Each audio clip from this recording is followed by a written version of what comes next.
think that it was even clearer to Arizonans that he would not answer the question about a national abortion ban.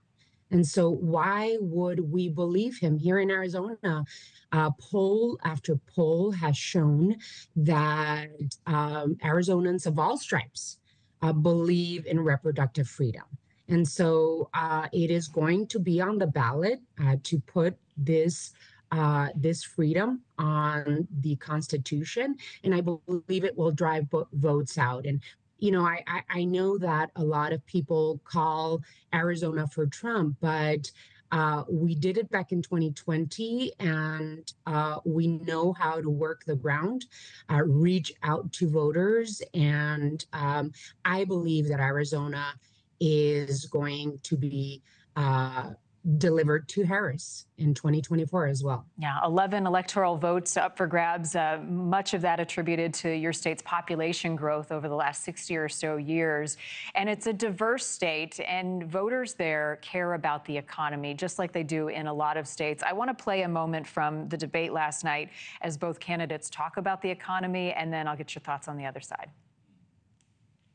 We know that young families need support to raise their children, and I intend on extending a tax cut for those families of $6,000, which is the largest child tax credit that we have given in a long time. Everybody knows I'm an open book. Everybody knows what I'm going to do. Cut taxes very substantially and create a great economy like I did before. We had the greatest economy. We got hit with a pandemic. Donald Trump has no plan for you.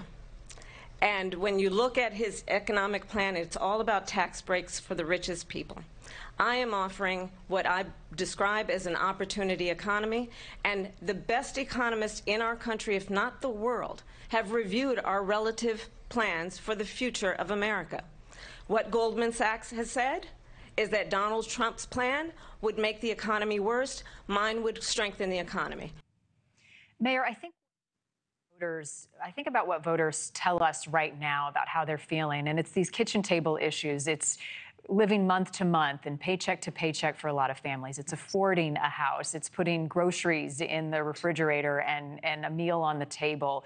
And Donald Trump, when you talk to a lot of voters right now, feel as though making those ends meet was easier during his administration. How do you feel? Were you satisfied with Kamala Harris's response when he said, why haven't you done this over the last 3.5 years?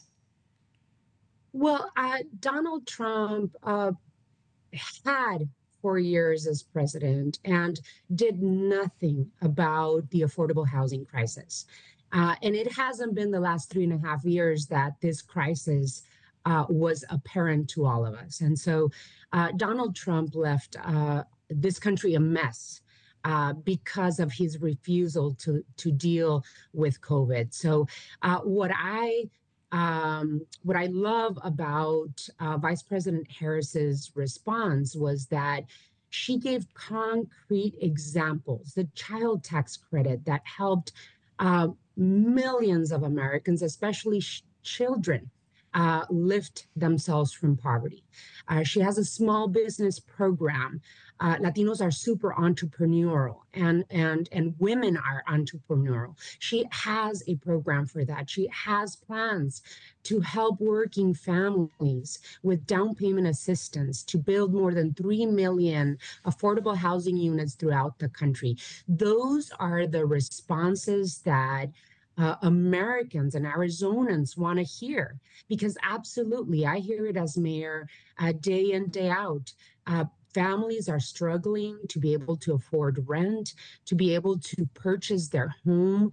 And I heard loud and clear the plans from Vice President Harris to be able to confront the needs of Americans and Arizonans especially. So it was a clear difference to me in terms of the economy, right? The whole idea that Donald Trump has presented us are raising tariffs, which you heard economic experts are saying that will lead us worse into inflation, versus a clear plan from Vice President Harris and telling us, look, this is where I'm going to invest in working families and child tax credits, in building more affordable housing units and down payment assistance, in all of these programs that make sense for working families and the middle class in our country. Thank you for watching. Go to newsnationnow.com to find NewsNation on your television provider. And don't forget to click the red subscribe button below to get more of NewsNation's fact-driven, unbiased coverage.